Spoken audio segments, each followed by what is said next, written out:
धर्म की जय। सभी लोग आरती देंगे और आरती के पश्चात अपने अपने स्थान में बैठ जाएं। बस कुछ ही क्षणों के पश्चात यह श्रीमद् भागवत की पतित पावनी कथा आप सब श्रवण करेंगे व्यास जी के मुखारबिंद से। आज श्रीमद् भागवत महापुराण का विश्राम दिवस है और इस विश्राम दिवस में यह कथा परीक्षित मोक्ष के साथ विश्राम लेती है। अतः आज के अनेक अद्भुत प्रसंग हैं। सुदामा चरित्र नौ योगेश्वरों की कथा और उसके पश्चात परीक्षित मोक्ष के साथ यह कथा यहीं पर विश्राम लेगी। सभी लोग भागवत जी का पूजन करेंगे। इसी भाव के साथ में अधिक से अधिक संख्या में पधार करके व्यास जी की वाणी का लाभ लें और भगवान की कृपा सदैव उन पर बनी रहे। इसी भाव के साथ में श्री राधे श्री राधे।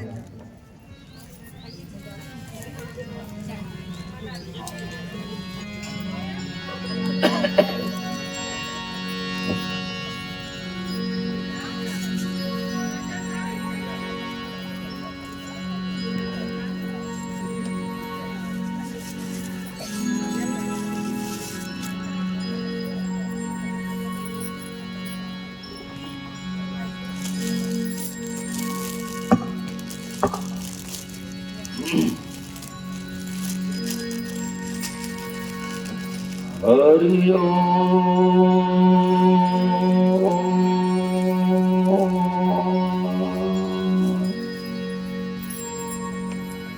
हरि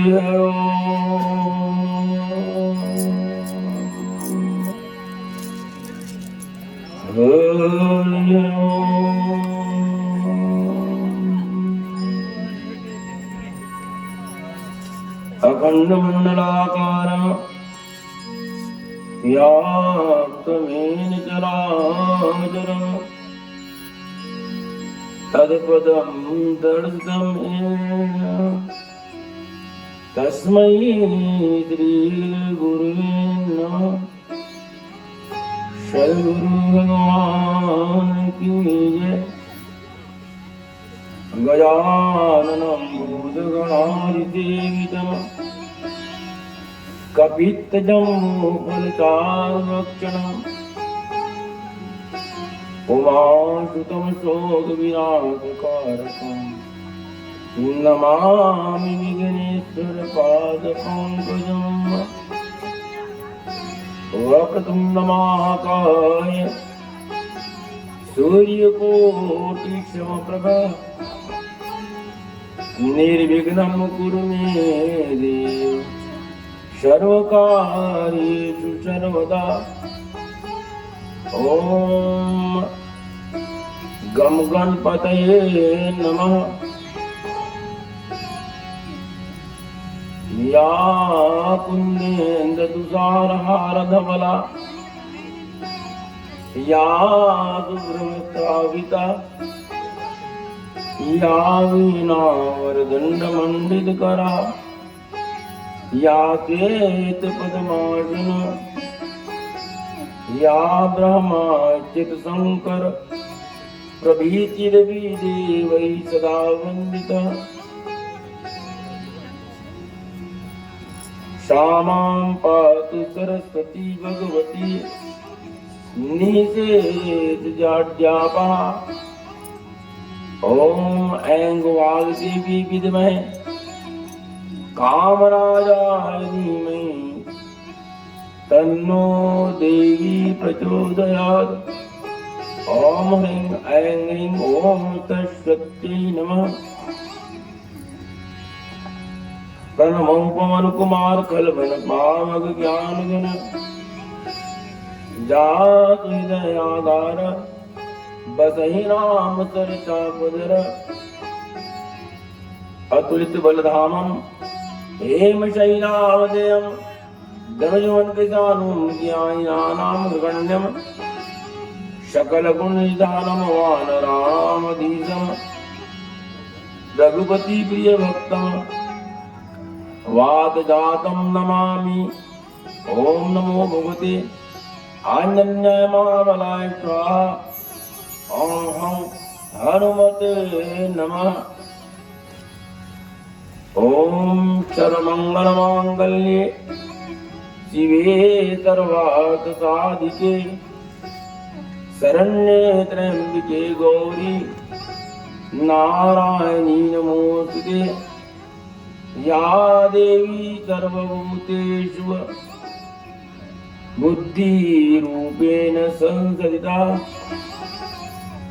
नमस्तस्यै नमस्तस्यै नमस्तस्यै नमो नमः।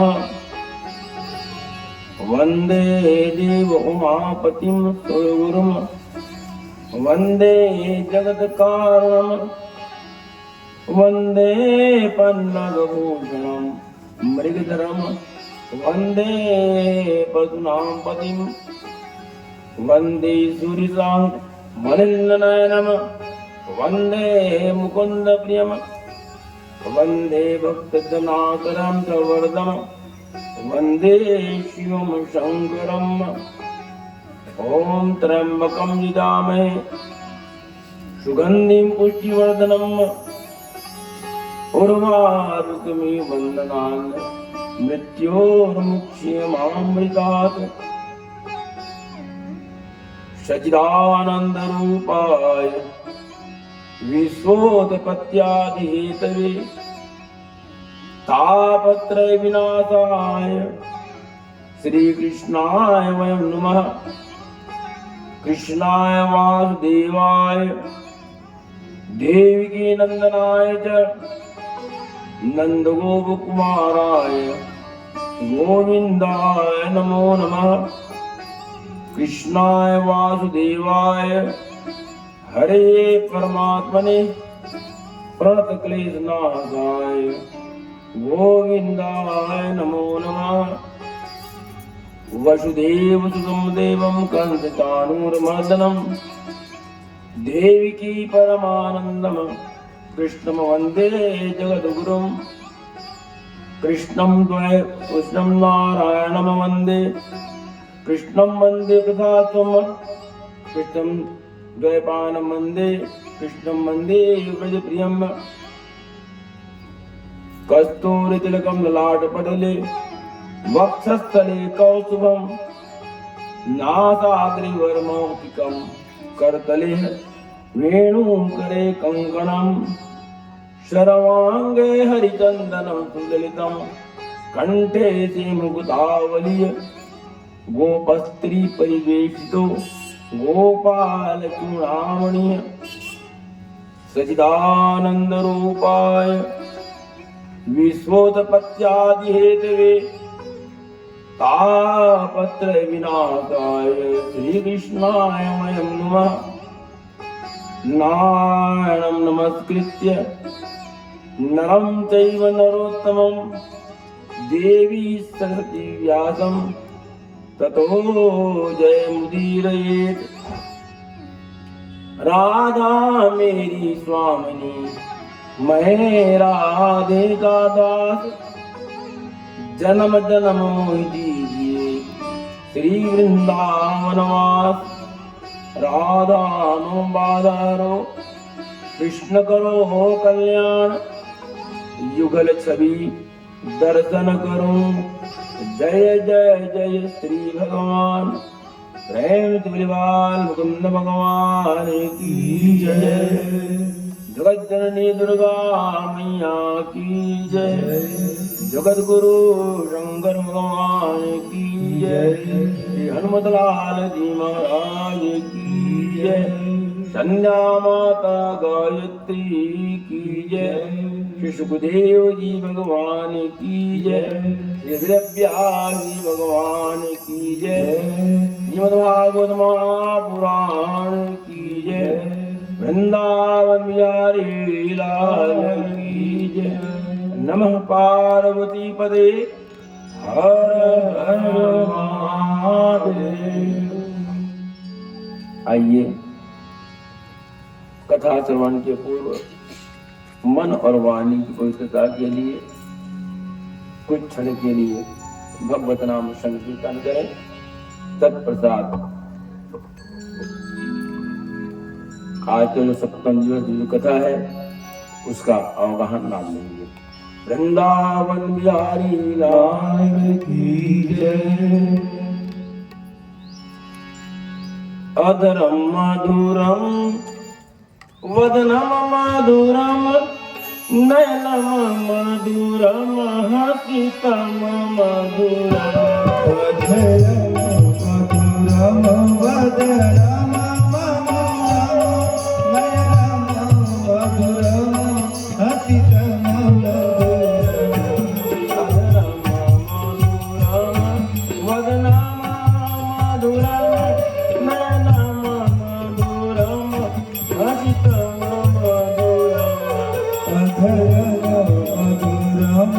वदनम मधुरम नयनम मधुरम हसितम मधुरम। हृदयम मधुरम गमनम मधुरम मधुराधिपते रखिलम मधुरम। हृदयम मधुरम गमनम मधुरम मधुराधिपते रखिलम मधुरम। वचनम मधुरम चरितम मधुरम वचनम मधुरम वलितम मधुरम। वचनम मधुरम चरितम मधुरम वचनम मधुरम वलितम मधुरम। चरितम मधुरम भ्रमितम मधुरम मधुराधिपते रखिलम मधुरम। चरितम मधुरम भ्रमितम मधुरम मधुराधिपते रखिलम मधुरम। वेणुर मधुरा रेणुर मधुरा पाणिर मधुरा पादौ मधुरौ। वेणुरे मधुरौ रेणुरि मधुरौ पाणिरे मधुरौ पादौ मधुरौ। वेद्यम मधुरम चक्षम मधुरम मधुराधिपते रखिलम मधुरम। नित्यम मधुरम सत्यम मधुरम मधुराधिपते रखिलम मधुरम। पीतम मधुरम पीतम मधुरम भूतम मधुरम सूक्तम मधुरम। पीतम मधुरम पीतम मधुरम भूतम मधुरम सुतम मधुरम। रूपम मधुरम तिलकम मधुरम मधुराधिपते रखिलम मधुरम। रूपम मधुरम तिलकम मधुरम मधुराधिपते रखिलम मधुरम। शरणम मधुरम शरणम मधुरम शरणम मधुरम मधुरम। शरणम मधुरम शरणम मधुरम हरणम मधुरम शरणम मधुरम। वामितम मधुरम शमितम मधुरम मधुराधिपते रखिलम मधुरम। वमितम मधुरम समितम मधुरम मधुराधिपते रखिलम मधुरम। गुंजा मधुरा माला मधुरा यमुना मधुरा वीति मधुरा। गुंजा मधुरा माला मधुरा यमुना मधुरा वीति मधुरा। कलिलम मधुरम कमला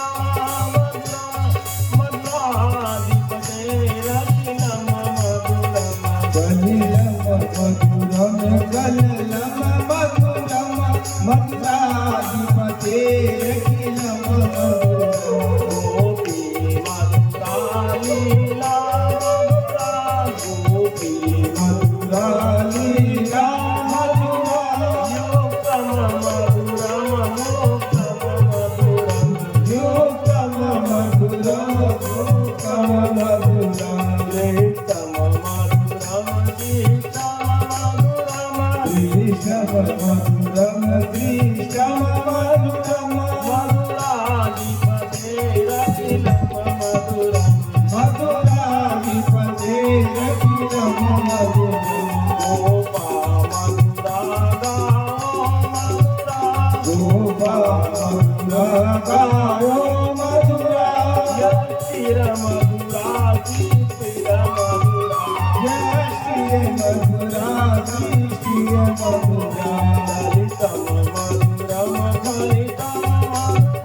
बलितम मधुरम फलितम मधुरम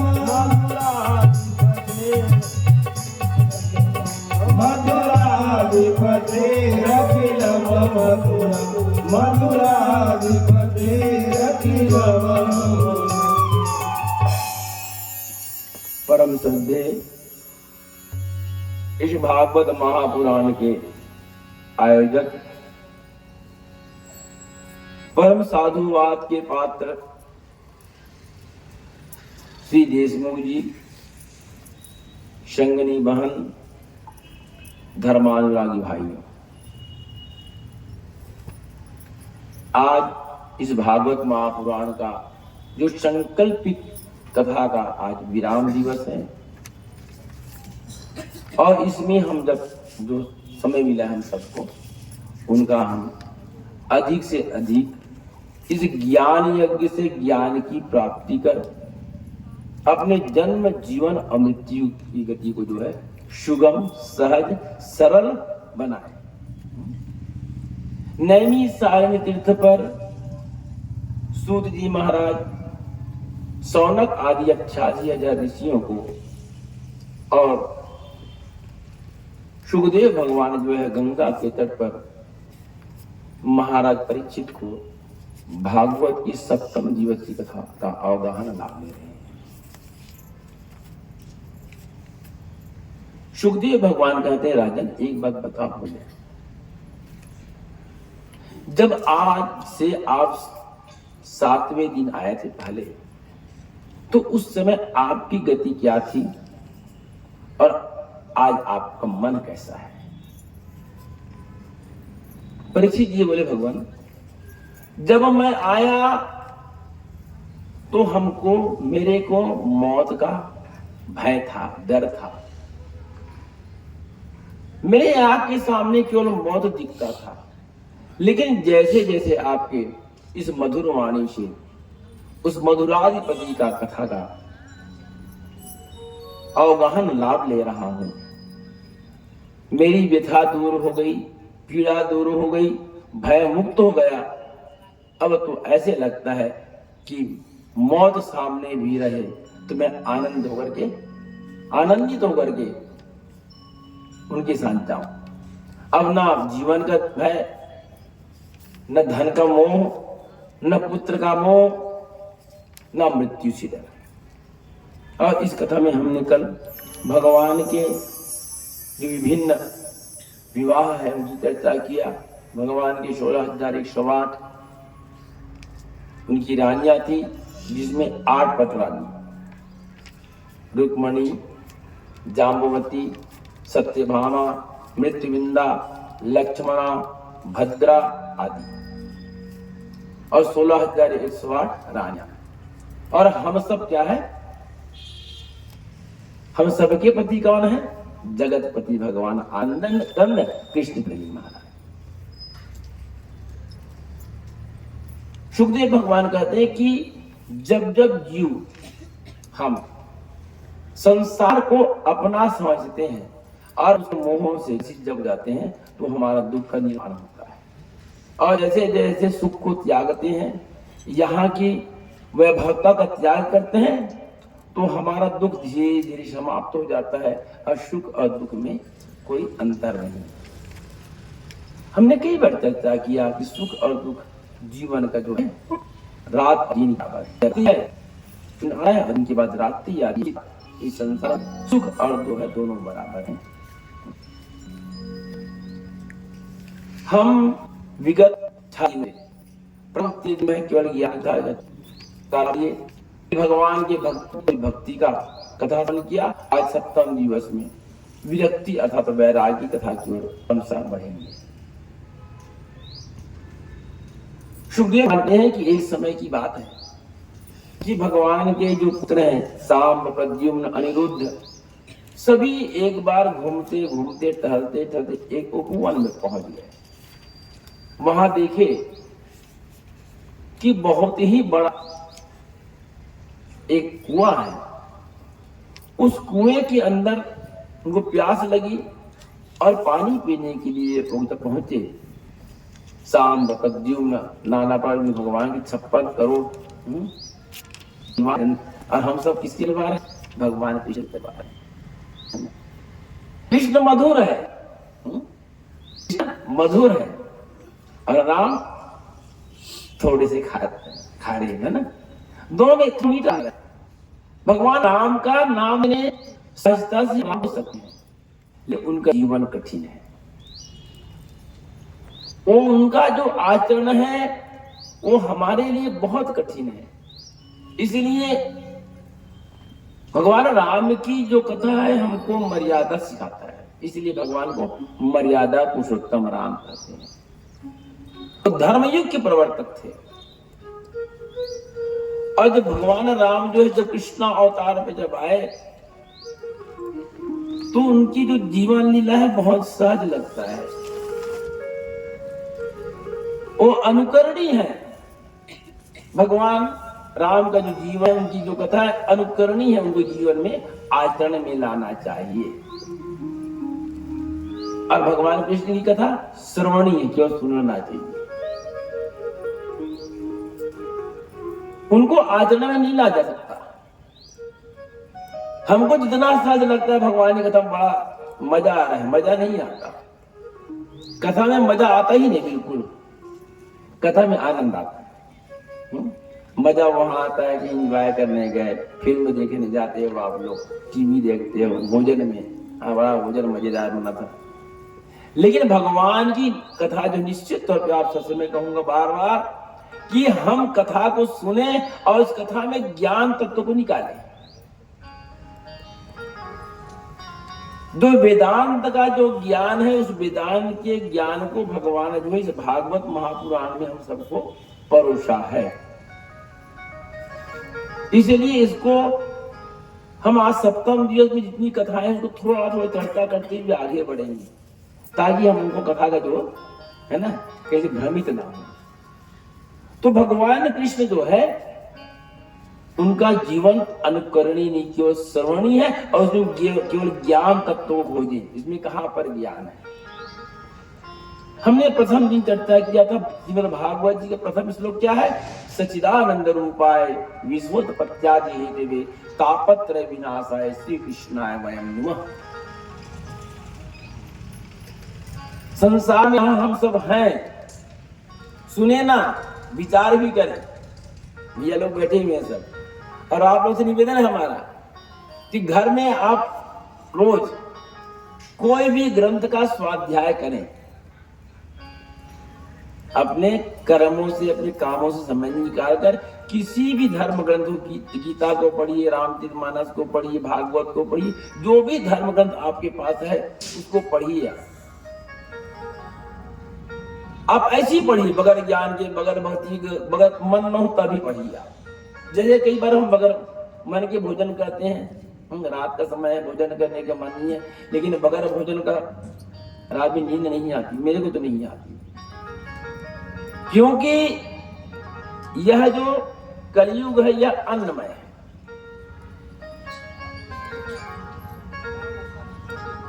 सतयुग में तपस्या करते थे लोग। सतयुग में प्राण जो है अस्थि में रहा करता था। आप सबने सुना होगा कि हजारों साल लोग जो है उस समय ऋषि महात्मा जो है हजारों साल तपस्या करते थे। तो ये बताइए कि 1000 साल आदमी कैसे रहा होगा? अगर हम जो है तप बल से जो है अपने मृत्यु को रोज रोक सकते हैं, कामना के लिए नहीं, वासना के लिए नहीं, संसार के लिए नहीं, उस परा तत्व को, उस प्रकृति के जनक को हमने चर्चा किया। हम किसमें जीते हैं? आज हम कथा के साथ साथ कुछ ज्ञान चर्चा भी करेंगे। है ना। वैरागी चर्चा करेंगे, ज्ञान चर्चा तो होगी, वैरागी चर्चा। प्र माने पूर्व और कृति माने रचना। जिसकी रचना इस प्रकृति के पहले, इस पंचभूत के पहले हो गया था।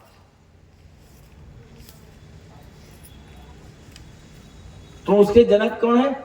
भगवान कृष्ण। 18 पुराण में देखिए, 18 के 18 पुराण में भगवान कृष्ण देव, चंद्र देव को ही पर ब्रह्म कहा गया है। आप कोई भी पुराण खोलकर देखिए, वह पुराण जो है भगत अधूरा है। कृष्ण ही ब्रह्म है और भगवती राधिका मां भुवनेश्वरी उन्हीं की माया है। उस माया के मायापति वह है। माया को भजते हैं इसलिए परेशान होते हैं, नहीं माया के पति को भजे। जैसे बलि महाराज यहां पहुंचे कौन? पहले भगवान नारायण। जब भगवान जब नारायण जब आए तो मां लक्ष्मी भी आ गई है। तो यह पंच प्रकृति से पहले जिसका जो थे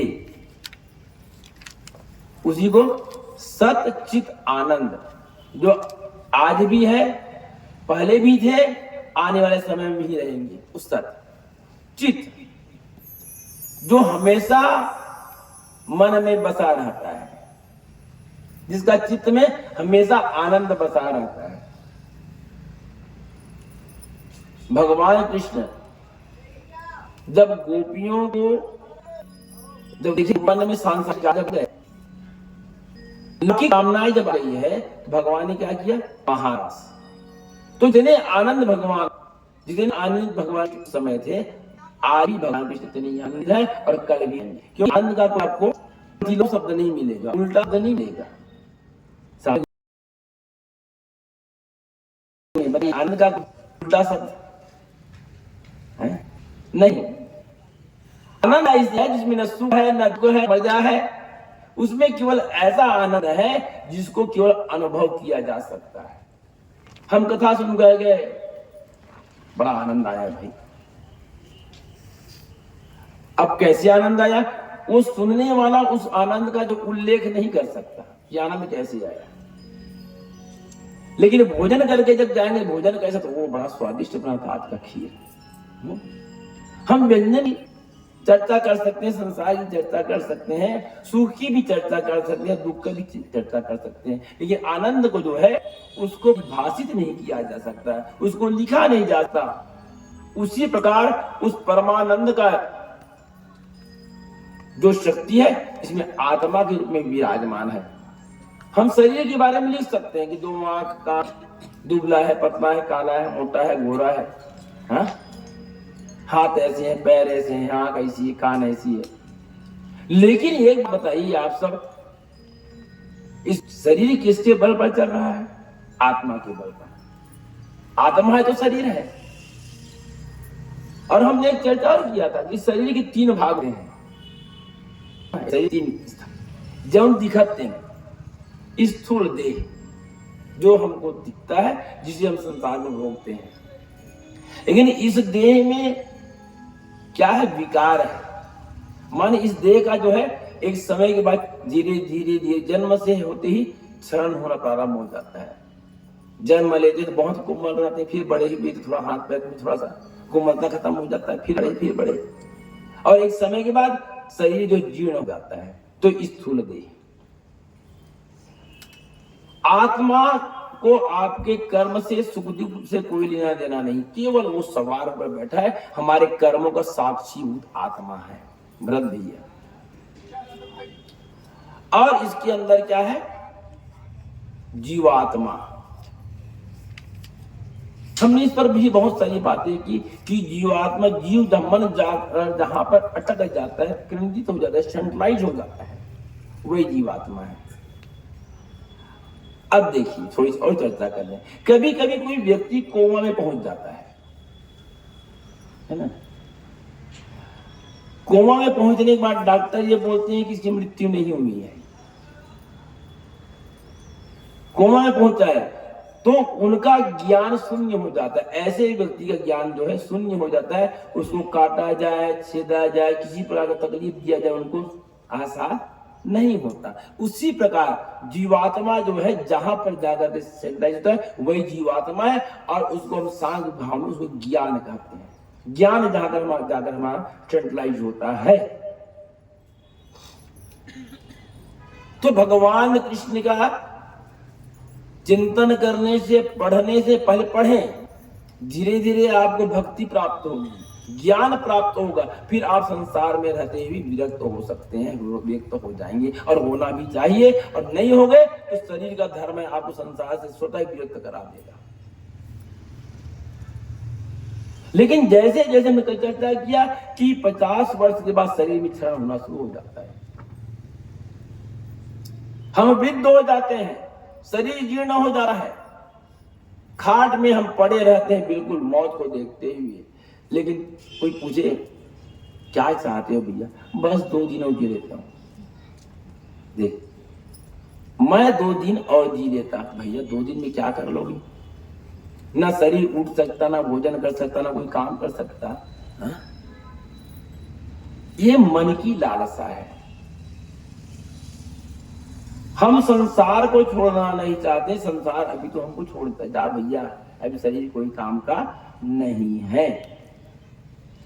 तो कृष्ण कहने में कठिन, जीव को घुमाना पड़ता है, लेकिन उनकी माया में, उसके प्रेम में जो फंस जाता है, तो मन की चंचलता रूपी जो बंसी है, भगवान कृष्ण को बजाते हैं, बंसी बजाते हैं। एक मन दूसरा मछली, आज भाई मान लगे ताकि याद भी रहे। और आज सप्ताह दिवस है, अगर आप चाहो तो कुछ पूछ भी सकेंगे, लेकिन पर्ची लिख के भेज देना अगर समझ ना आए या कुछ पूछने हो तो। हम प्रयास करेंगे कि उसका उत्तर दें, मन की शंका को दूर करें। तो जैसे मछली जो है कांटा के ऊपर आटा लगा रहता है, और उस कांटा को क्या बोलते हैं? दीदी मछली पर एक कांटा कहा के भैया कहा के थे? बंसी। किसे? बंसी की थे ना, बंसी की थी, तो मैं पकड़े नहीं, कहा महू नहीं पकड़े होंगे। राधा वल्लभ भगवान की। तो जैसे बंसी जिसको बोलते हैं कांटा, कांटा में आटा लगा रहता है, मछली उसके मुंह में फंस जाता है। जब आटा में जब कांटा जब मिल जाता पता लगता, ओहो मैं कहां फंस गया था, या अंदर तो कांटे लगे हैं। और उसको प्रेम से नहीं निकालते, उसको खींच के निकालते हैं। बता, तो मन की चंचलता वैसी संसार की माया में हम फंस जाते हैं, और हम मन फंसा रहता है। तो जैसे मछली के कांटे को एक मछुआरा खींच कर निकालता है, उसी प्रकार आत्मा जो है जब इस शरीर को जब छोड़ता है तो ऐसे लगता संसार को मत छोड़। माया हमको ग्रसित किए रहता है, मोह से हम ग्रसित रहते हैं, लेकिन आत्मा थोड़ी छोड़ेगी। चल भैया बहुत हो गया। तो इस प्रकार से जो संसार जो है, हम सब अपने कथा अभी सुन रहे हैं, और आने वाले समय में सुनते रहेंगे, कहीं की कथा होती रहेगा, और घर में भी कथा होती रहती है। एक सुंदर सा भजन गाते हैं, उसके बाद फिर कथा। आज भैया इतना बढ़िया भजन गाओ कि सबका मन आनंदित हो जाए। तोरा मन दर्पण कहलाए, तोरा मन दर्पण कहलाए, तोरा मन दर्पण कहलाए, तोरा मन दर्पण कहलाए। भले बुरे लागे करीमों को, भले बुरे लागे करीमों को, देखे और दिखा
बने मुझा दिखे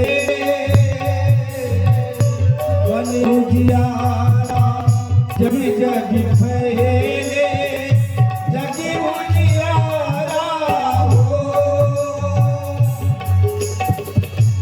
जीते चाहे भागिल कानी जगते चाहे भागिल कानी मन से भागी न पाए पूरा मन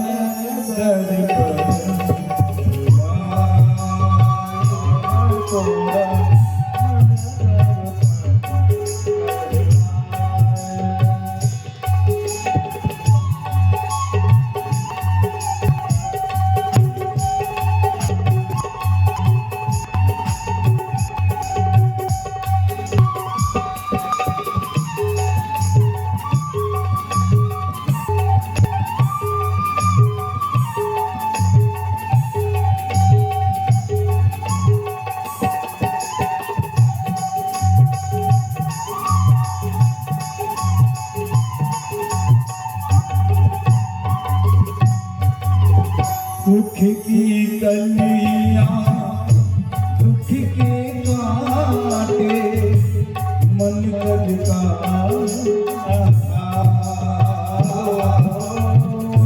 दुख की कलियां दुख की कांटे मन सबका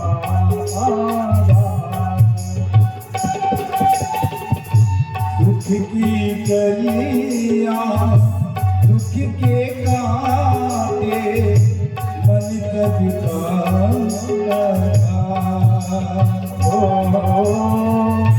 दुख की कलियां दुख की कांटे मन कदिका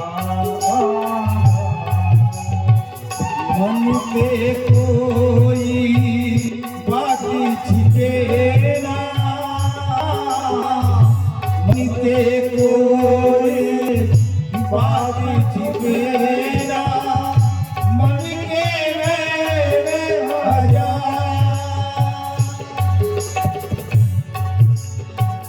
इति उजिले दर्पण दर्पणारी इति उजिले दर्पण दर्पणारी भोले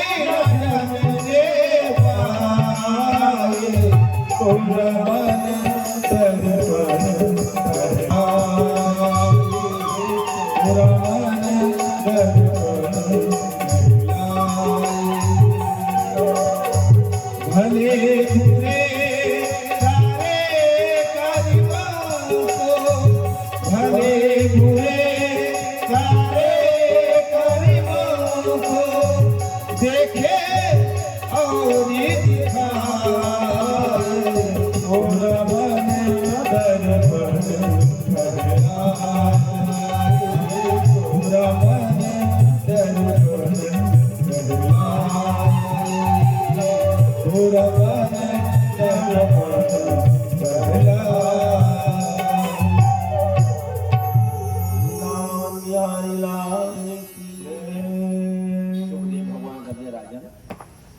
कि भगवान के जो संतान थे शाम अनिरुद्ध प्रद्युम्न ये सब एक दिन उपवन में गए प्यास लगी एक कुआं के पास पहुंच गए जल नहीं था वहां बहुत बड़ा एक गिरगिट देखा गिरगिट जानते हैं ना दीदी काला गिरगिट टेटका गिरगिट के समाधान बदलने वाला बहुत बड़ा गिरगिट उन्होंने कई बार प्रयास किया रस्सी लगा करके नहीं गाड़ पाया उसे भगवान कृष्ण क्यों क्या रहा है आप तो क्या रहे हो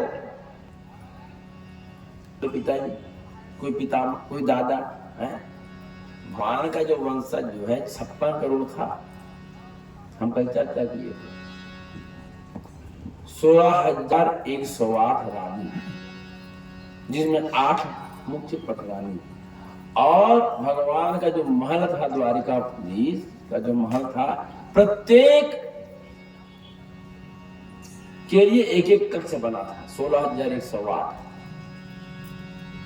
तब भगवान नहीं बोले कि इस भवन को मैंने बनाया। कहीं लिखा है क्या इस संसार को मैंने बनाया है? वैसे ही बोलते संसार मेरा ही है, बनाया नहीं बोलते भगवान। ये संसार मेरा ही है, मैंने बनाया नहीं बोले। और हम आप क्या कहते हैं? इस घर को मैंने बनाया। कतका मेहनत करें घर भर तब बनी, और बिगड़ जाता है तो भगवान की इच्छा। अच्छा करें तो हम और बुरा तो भगवान। तो भगवान कृष्ण आए और देखिए भगवान की 56 करोड़ मन परिवार था। अब ये भी चाहे करो 56 करोड़ परिवार कैसे रहा होगा? ये पूरा जो आर्यावर्त है